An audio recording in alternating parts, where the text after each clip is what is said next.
আপনার ভাগ্য খারাপ, কপাল খারাপ, পৃথিবীতে 3টি আলামত বা চিহ্ন দেখে আপনি বুঝতে পারবেন। তো যখন আপনার কপাল খারাপ হয়ে যাবে, যখন তকদিরে দেখবেন যে খারাপ কিছু, তখন আপনি কি করবেন? সাহায্য চাইবেন। কার? আল্লাহ সুবহানাহু ওয়া তাআলার। তবে মনে রাখবেন, এই পৃথিবীর বুকে যত মানুষ আমরা রয়েছি, কিছু জিনিস আমরা ওই নিজের হাতের কামাই অর্জন করি, উপার্জন করি, তারপরে এই বিপদের সম্মুখীন আমরা হয়ে থাকি। এই জন্য আল্লাহ সুবহানাহু ওয়া তাআলা পবিত্র কোরআনুল কারিমে বলেছেন, যহরাল ফাসাদু ফিল বাররি ওয়াল বাহরি বিমা কাসাবাত আইদিন নাস। এই জলে স্থলে যে সমস্ত বিপদ আপদগুলো আসে, এগুলো কিন্তু মানুষের হাতের কৃতকর্মের ফল। এখন বিপদ আপদ আসলেই কি মানুষ ধরে নিবে যে সে তার কৃতকর্মের কারণে বিপদ এসেছে বা গজব স্বরূপ তার বিপদ এসেছে? ক্ষেত্র বিশেষে এমনটা হতে পারে, আবার ক্ষেত্র বিশেষে পরীক্ষা স্বরূপও হতে পারে।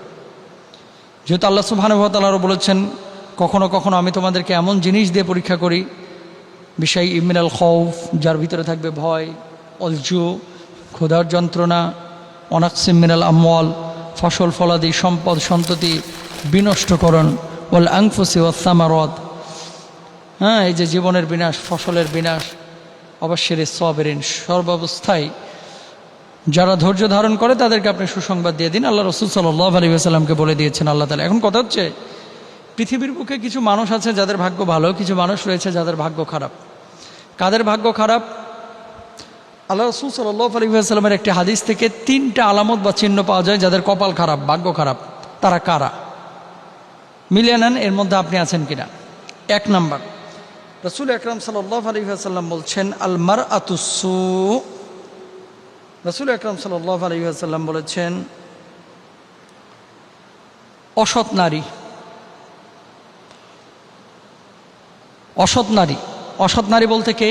অসৎ স্ত্রী, অসৎ আপনার জীবন সঙ্গী, অসৎ আপনার লাইফ পার্টনার।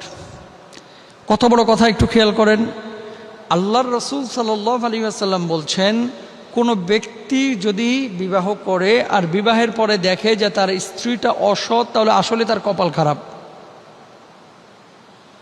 এখন আপনি বলবেন যে এটা তো আমার নসিবে লেখা ছিল, এই জন্য এই মেয়ে আমার এসেছে। বিবাহের ক্ষেত্রে অনেক মানুষ ইস্তেখারা করে না। বিবাহের ক্ষেত্রে অনেক মানুষ কিন্তু আল্লাহর কাছে সাহায্য প্রার্থনা করে না। বিয়ে শাদীর ক্ষেত্রে অনেক মানুষ কিন্তু আল্লাহর কাছে প্রার্থনা করে না। কি দেখে? মেয়ের সম্পদ আছে কিনা, বাপের কয় বিঘা সম্পত্তি আছে, মেয়ের দাদার কি আছে, চাচার কি আছে, মেয়ের বাড়ি কয়তলা, মেয়ে দেখতে সুন্দর কিনা। এই বর্তমান বিশ্বে অনেক মানুষ আছে, বিয়ে করার সময় মেয়ে চাই ভারতের নায়িকাদের মতো বা ইন্ডিয়ান নায়িকাদের মতো, আর ধার্মিকতা চায় রাবিয়া বসরির মতো, আম্মা যারা আয়েশা সিদ্দিকা রাদিয়াল্লাহু তাআলা আনহার মতো। এটা হবে না। অনেক মানুষ আছে যারা বিয়ে শাদী করতে চায়, বিয়ে শাদী করে, মেয়ে খুঁজে ইন্ডিয়ান নায়িকাদের মতো, আর ধার্মিকতা খুঁজে রাবিয়া বসরির মতো। অনেক মেয়েরাও আছে জামাই খুঁজে কথার কথা সালমান খানের মতো, আর ধার্মিকতা খুঁজে হচ্ছে আব্দুল কাদের জিলানী রাহিমাহুল্লাহর মতো। দুটো কিন্তু দুই জিনিস। আপনি যে নারীকে জীবন সঙ্গী হিসাবে গ্রহণ করছেন, প্রথমে আপনি ফাইন্ড আউট করেন যে এই নারীর সম্পদ কতটুকু আছে। এটা তো দেখবেন লিমা লিহা, মানে জামা লিহা, তার সৌন্দর্য আছে কিনা। কিন্তু সম্পদ আর সৌন্দর্যই একটা নারীর মুখ্য বিষয় নয়। বলে হাসা বিহা, বংশমর্যাদাও তার দেখতে বলা হয়েছে। বলে দিন ইহা, তার মুখ্য বিষয় হচ্ছে তার দিনদারিতা। ওই নারীর মধ্যে দিন আছে কিনা। যে পুরুষকে আপনি যে লাইফ পার্টনার বানাচ্ছেন, যে পুরুষকে আপনার জীবন সঙ্গী বানাচ্ছেন, সেই পুরুষ সৎ কিনা। যদি সৎ হয় তাহলে দুনিয়াটা আপনার কাছে জান্নাতের মতো মনে হবে। স্বামী এবং স্ত্রী দুইজনের একজন যদি চরম লেভেলের পাপিষ্ঠ হয়, তাহলে আপনার দুনিয়াটা বরবাদ হয়ে যাবে। আপনি বলবেন কিভাবে? আপনি কি জানেন যে যে মেয়েদের স্বামীরা পরক্রিয়া করে, অন্য নারীর প্রতি আসক্তি যাদের রয়েছে, এই পরিবারগুলো এক একটা জাহান্নামের টুকরা। যে পরিবারে একজন স্ত্রী অন্যের স্বামীর প্রতি, অথবা অন্যের ছেলের প্রতি, অথবা অন্য পুরুষের প্রতি, পরপুরুষের প্রতি আসক্ত, সেই স্বামীর কাছে এই পৃথিবীটা বা পরিবারটা জাহান্নামের টুকরার মতো মনে হয়। আবার অনেক স্ত্রী আছে অত্যন্ত ভালো কিন্তু স্বামী নামাজ পড়ে না, স্বামী রয়েছে অনেকেই খুব ভালো কিন্তু স্ত্রী নামাজ পড়ে না, এরকম কিন্তু অনেক ঘটনা ঘটে। তো আল্লাহ রাসূল সাল্লাল্লাহু আলাইহি ওয়াসাল্লাম বলেছেন, কারো কপাল খারাপ বা ভাগ্য খারাপ, হ্যাঁ, এটা বোঝা যাবে বা বোঝার জন্য 3টা আলামত রয়েছে। 1 নম্বরে হচ্ছে যদি অসৎ নারী তার কপালে জুটে যায়, অর্থাৎ সেই নারী সঙ্গে তার বিয়ে হয়েছে যে নারী সৎ না, তাহলে তার কপাল ভালো না। কি করতে হবে তখন? হয় আলাদা হতে হবে, না হলে কারেকশন করতে হবে, আল্লাহর কাছে দোয়া করতে হবে, অভিভাবক নিয়ে বসতে হবে। 1 নম্বর। 2 নম্বর, আল্লাহ রাসূল সাল্লাল্লাহু আলাইহি ওয়াসাল্লাম বলেছেন, অল মাসকানুসু, খারাপ বাসস্থান যা রয়েছে। এ বাংলাদেশে উপমহাদেশে অনেকে আমরা যৌথ ফ্যামিলির নামে এমন কিছু পরিবার গড়ে তুলেছি যেখানে পদ্মারি মাতবরি একজন করে এবং পর্দার কোনো তোয়াক্কা করা হয় না।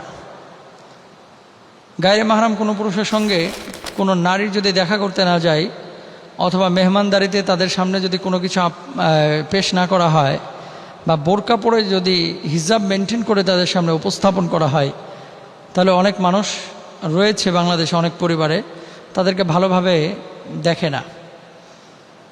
দেখেন, হিজাব করে পর্দা করে আপনি যে কোনো কাজ করতে পারেন, আপনি মেহমানদারি করান, আপনি আপ্যায়ন করান, কোনো সমস্যা নাই, কিন্তু উন্মুক্তভাবে আপনি আপনার দেবরের সামনে, আপনার স্বামীর ভাইয়ের সামনে, অথবা স্বামীর কাজিনের সামনে আপনি যেতে পারবেন না।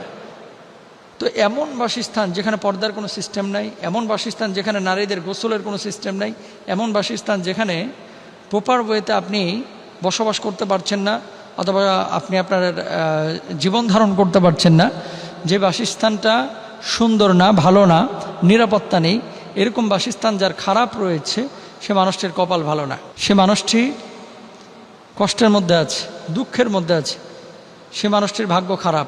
তাকে কি করতে হবে? আল্লাহর কাছে দোয়া করতে হবে, চেষ্টা চালাতে হবে ভালো বাসস্থানের জন্য। যদি চেষ্টা করেন, আল্লাহ তাআলা নিশ্চয়ই ব্যবস্থা করবেন ইনশাআল্লাহ তাআলা। তারপর আসেন 3 নম্বর, কপাল খারাপ বোঝার আরেকটি উপায় বা আলামত আল্লাহ রাসূল সাল্লাল্লাহু আলাইহি ওয়াসাল্লাম বলেছেন, ওয়াল মারকাবুসসু, অর্থাৎ অনুপযোগী বাহন। এটা মনে হয় আমাদের বাংলাদেশের অনেক মানুষেরই রয়েছে।